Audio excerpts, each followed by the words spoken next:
Hello, everyone. Today is December the 2nd, 2025, and I'm going to be reading Leviticus chapter 27, and it's titled Redeeming What is the Lord's.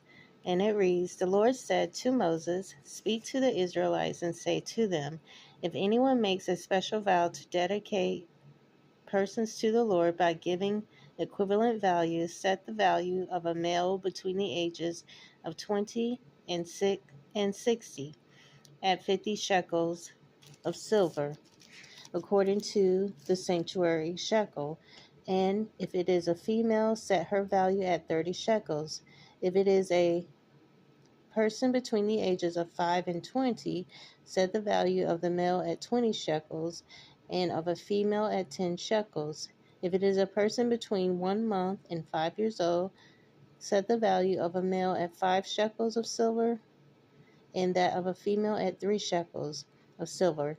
If it is a person 60 years old or more, set the value of a male at 15 shekels and of a female at 10 shekels. If anyone making the vow is too poor to pay the specified amount, he is to present the person to the priest, who will set the value for him according to what the man making the vow can afford. If what he vowed is an animal that is acceptable as an offering to the Lord, such an animal given to the Lord becomes holy. He must not exchange it or substitute a good one for a bad one, or a bad one for a good one. If he should substitute one animal for another, both it and the substitute become holy. If what he vowed is a ceremonially unclean animal, one that is not acceptable as an offering to the Lord, the animal must be presented to the priest, who will judge its quality as good or bad. Whatever value the priest then sets, that is what it will be. If the owner wishes to redeem the animal, he must add a fifth to its value. If a man dedicates his house as something holy to the Lord, the priest will judge its quality as good or bad. Whatever the value the priest then sets, so it will remain. If the man who dedicates his house redeems it, he must add a fifth to its value, and the house will again become his. If a man dedicates to the Lord part of his family land, its value is to be set according to the amount of seed required for it, 50 shekels of silver to a homer of barley seed. If he dedicates his field during the year of Jubilee, the value that has been set remains. But if he dedicates his field after the Jubilee, the priest will determine the value according to the number of years that remain until the next year of Jubilee, and its set value will be reduced.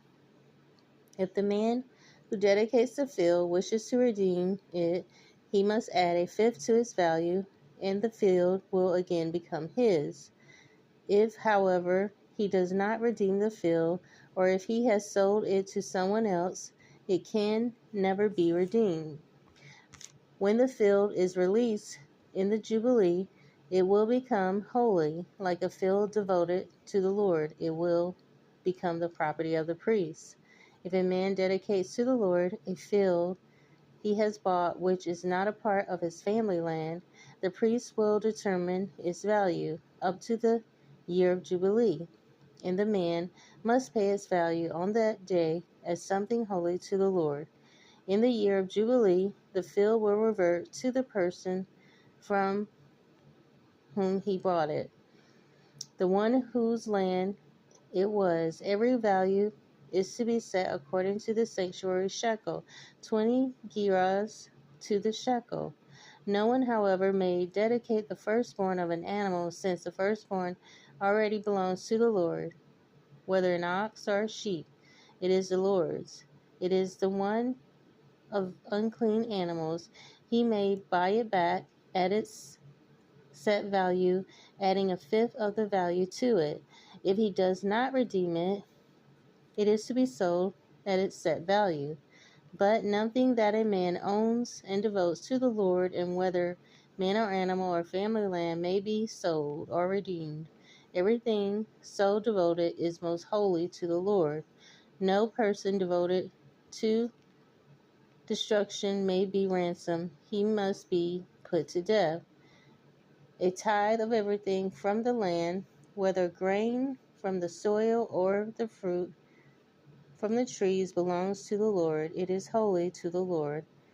If a man redeems any of his tithe, he must add a fifth of the value to it.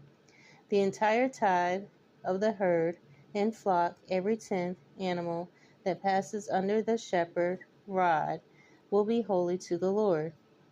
He must not pick out the good from the bad or make any substitution.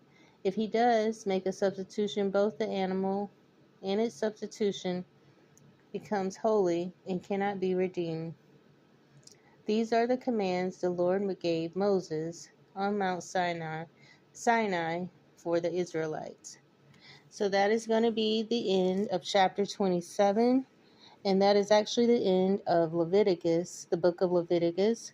And so I will pick up in the book of Numbers in chapter 1, and that will be titled The Census. So I hope you'll join me again. Thanks.